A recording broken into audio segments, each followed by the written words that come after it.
So the whole "they're eating our dogs," undocumented immigrants eating people's pets story has been going viral now, despite being pretty handedly and pretty quickly debunked, like practically immediately after it came out.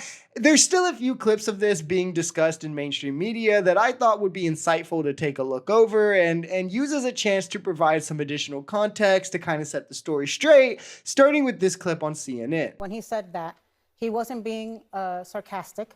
He wasn't being hyperbolic. He was amplifying a conspiracy theory that I think you would agree puts a target on the back of Haitian immigrants, and that it is based on racism. Would you agree on that?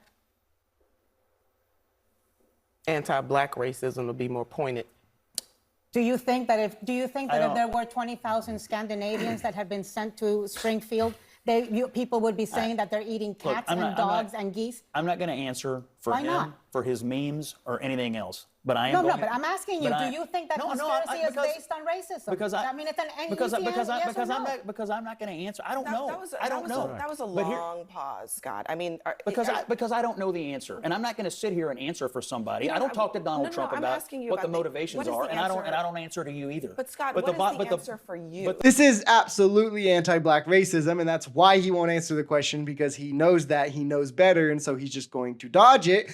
Kind of akin to Trump the entirety of the debate, but it's whatever fear-mongering that these people can do about Black and brown people, and this is just another avenue that Trump saw that he didn't hesitate to take, and when pushed on the matter, his answer was literally, well, that's what they said on the TV. So, okay, you heard a claim on TV and didn't do any fact-checking about it prior to spewing this lie on a national stage about immigrants that might be super harmful and dangerous to them if untrue.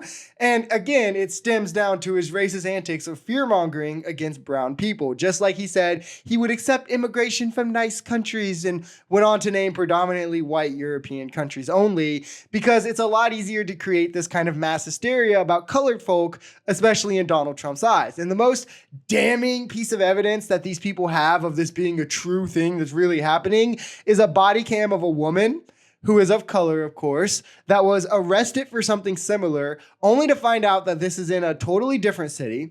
And she's an American citizen, not an immigrant. You can trace her court records back as far as 2017 with an initial arrest as far back as 2011. We have not heard from one city official who said that Haitian immigrants are abducting pets or doing that.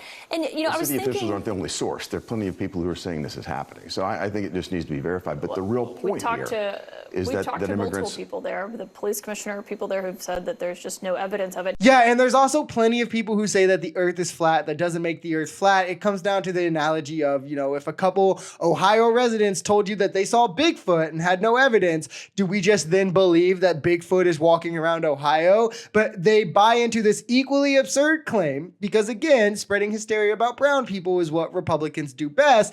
It's also notable that when it comes to something like Trump, they will discredit it no matter what the testimony of those who were there were. Like all of the people, for instance, who heard him call veterans suckers and losers. We can't believe those people. They're obviously lying, but we do have to believe these people's outrageous claims about immigrants, despite police commissioners, city officials, mayors, all saying that there's no evidence to back up any one of these claims.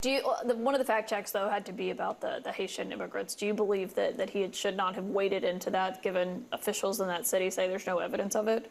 Well, you talk about evidence. I've heard conflicting reports. There's conflicting evidence. There's a lot of information on the internet. Do you guys remember back in the good old days when our elders would tell us not to believe everything we saw on the internet? And now they do exactly that. Like the Republican Party, the party of Lincoln and Reagan, is now the party of, well, I saw something online. It's a sad state of politics. It's crazy that we're actually here as a country. And what I want to use this to point out more than anything is the clear double standard of evidence, or what is needed for Republicans to believe a claim when it comes to Donald Trump versus when it comes to brown people, or specifically immigrants in this case. Donald Trump has had actual hard evidence brought against him for sexual assault, the testimony of people that people were like, well, testimony isn't enough evidence, but now testimony is enough evidence. But I digress. Hard evidence and fraud for falsifying business records. Numerous people heard him say the suckers and losers comment. Numerous people have reported hearing him say the N-word. All of this is not enough evidence. Doesn't matter. Who cares? He didn't do it.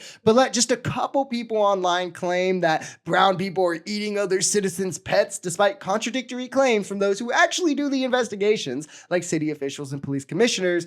And this is something we seriously have to look into. One testimony, absolutely untrue because it has to do with a rich white guy that is heading up their party. The other claim, completely based. We need to look into this because it has to do with brown people, and we're scared of brown people. I mean, imagine the pushback that we would get if Trump was accused of a crime, but the city officials and police commissioner in that city said, wait, there's no evidence that he actually did any of this. They'd say, hey, this is a major conspiracy against Trump. I mean, even these people claim that there's no evidence. Look, these people, it's the whole disproving, it's just debunked by these people right here saying it, despite everything else. But let it be some brown immigrants and they'll jump on it in a heartbeat. And through this, you can see where these people's motives and agendas lie.